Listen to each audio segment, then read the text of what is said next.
Assalamualaikum warahmatullahi wabarakatuh. Kembali lagi kita membahas terkait dengan surat edaran dari Badan Standar Kurikulum dan Asesmen Pendidikan. Jadi suratnya ini terkait dengan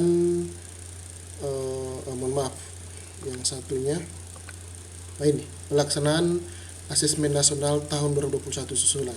Ya, jadi ini pelaksanaan susulan ya, yang tahun kemarin. Jadi ini bukan yang baru, tapi ini yang susulan. Mungkin kita singkat saja suratnya. Dengan hormat mempertimbangkan pentingnya hasil Asesmen Nasional tahun 2021 untuk perbaikan pembelajaran dan sebagai baseline untuk perbandingan pada tahun-tahun berikutnya. Dan bahwa terdapat satuan pendidikan yang belum melaksanakan asesmen pada tahun 2021 akan dilakukan asesmen susulan untuk satuan pendidikan yang belum melaksanakan AN di tahun 2021. Sesuai dengan POS 2021, pelaksanaan asesmen 2021 pada tahun 2022 dilaksanakan pada rentang waktu Februari sampai dengan April 2022. Sehubungan dengan hal tersebut, itu yang pertama, pelaksanaan asesmen susulan bagi satuan pendidikan yang belum melaksanakan asesmen. Ya.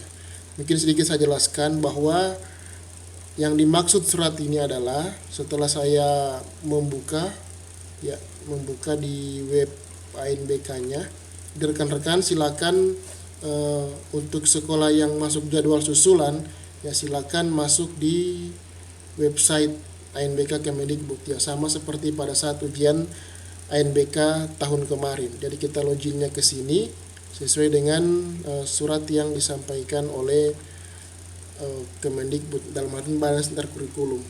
Ya. Jadi yang dimaksudkan surat ini adalah kalau di sini tertulis bahwa yang belum melaksanakan, tetapi setelah saya melihat web ANBK-nya, ternyata yang dimaksud di sekolah yang mengikuti kegiatannya adalah lebih mengarah ke siswanya, siswa yang belum melaksanakan kegiatan asesmen ya. Jadi untuk melihat siswanya di mana nanti akan saya jelaskan sebentar. Sebelumnya saya ingin mereview bahwa Badan Standar Kurikulum ini kemarin juga sudah menurunkan surat itu sudah 2 kali. Yang pertama itu verifikasi data NBK, kemudian dilanjutkan dengan perpanjangan waktu verifikasi data NBK 2021. Nah, di surat yang mungkin saya review dulu ya, surat kemarin itu. Bulan kemarin itu bahwa untuk pelaksanaan survei lingkungan belajar, ya mungkin asesmen untuk guru dan kepala sekolah itu dilaksanakan pada tanggal 7 Februari sampai dengan tanggal 5 Maret bagi guru maupun kepala sekolah yang tidak mengikuti atau yang belum mengikuti kegiatan asesmen atau yang mungkin yang belum mendapatkan nilai di angka 80%. Ya, kemarin diperlihatkan itu di web ANBK. Mungkin saya review dulu sedikit sebelum saya masuk ke situ. Ya, kemarin di sini kemarin itu guru yang belum mencapai angka di atas 80%. Jadi kemarin itu masih kembali mengikuti survei lingkungan belajar. Nah, setelah guru-guru dan kepala sekolahnya ternyata dari pihak Badan Standar Kurikulum itu kembali melaksanakan asesmen bagi siswa yang kemarin tidak sempat mengikuti kegiatan. Nah, dari mana mereka dapat datanya ini? Setelah saya juga mereview 1 bulan terakhir ini, memperhatikan web ANBK-nya, ternyata memang ini hasil dari pengisiannya kita pada saat melakukan konfirmasi peserta didik. Ya, konfirmasi peserta didik di sini kemarin. Data peserta didik di sini ya. Kita di sini kemarin itu memilih ketika melihat daftar hadirnya, ada yang tidak hadir. Di sini kita memilihnya tidak hadir. Ya, sehingga berakibat sekolah tersebut terdapat siswa yang harus mengikuti kembali kegiatan ANBK. Jadi yang mengikuti ini tidak dalam satu sekolah itu tidak secara keseluruhan, tetapi itu yang masuk di jumlah selisihnya ini. Kenapa kemarin kita melakukan verifikasi. Di situ diverifikasi setelah kita melihat daftar hadirnya, menyatakan bahwa yang bersangkutan itu tidak hadir atau memang tidak mengikuti kegiatan, ya. Ada pilihannya di situ, ada beberapa pilihan. Nah, bagi rekan-rekan kemarin yang tidak memilih ataupun yang memilih konfirmasi tidak hadir, maka di kegiatan ANBK susulan ini sesuai dengan surat yang diluncurkan oleh kementerian itu harus atau wajib mengikuti kembali kegiatan asesmen, ya, kegiatan asesmen, tapi sesungguhnya tidak secara keseluruhan, ya, tidak secara keseluruhan, hanya yang tercover di jumlah selisihnya. Nah, untuk lebih jelasnya terkait dengan surat ini, mungkin saya baca dulu sampai selesai.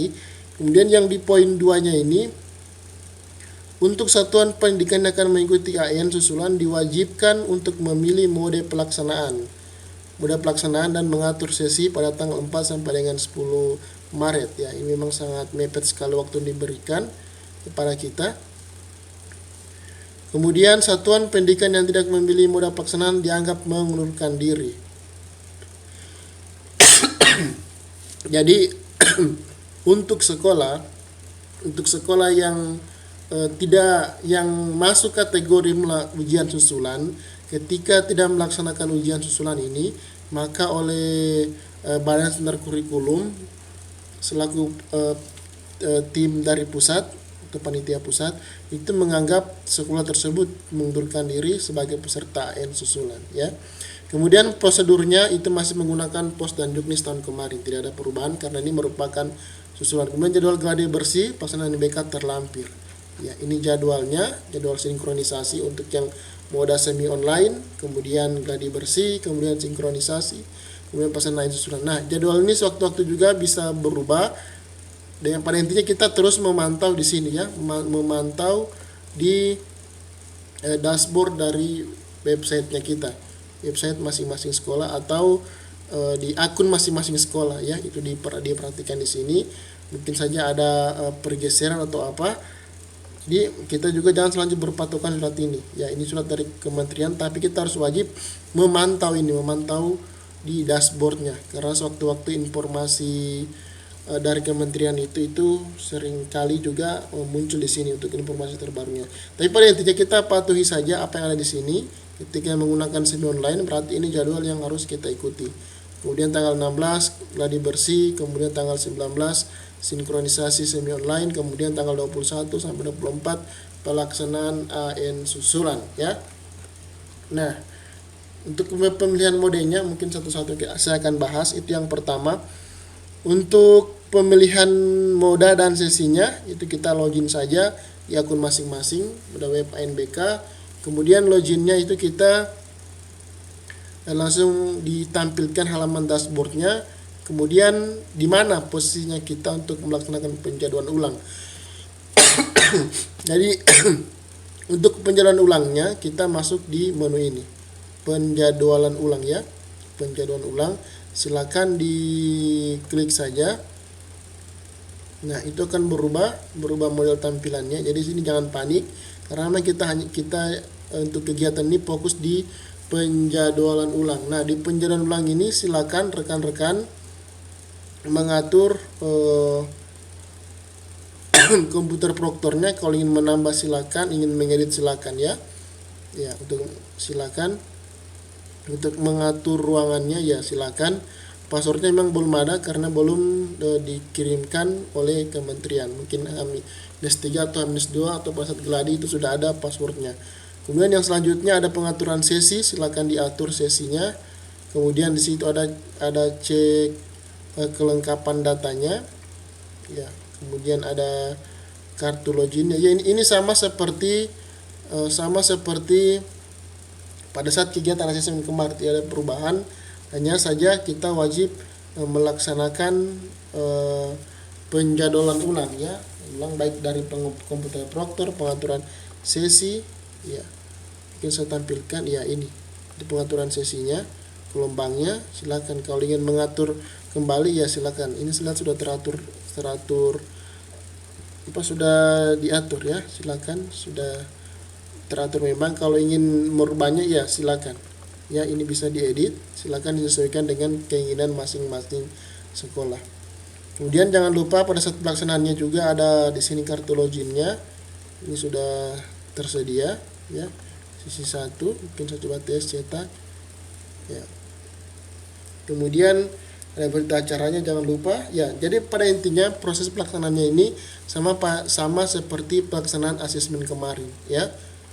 Ya, silakan rekan-rekan melihat sekolah-sekolah, silakan login. Bagi sekolah yang ditumpangi itu bisa melihat. Jadi pada intinya kegiatan asesmen ini itu seperti kemarin ya, kalau menumpangnya di SDN berapa ya berarti numpangnya ke situ, kemudian atau menumpangnya di SMP berarti kita melaksanakan di SMP tersebut.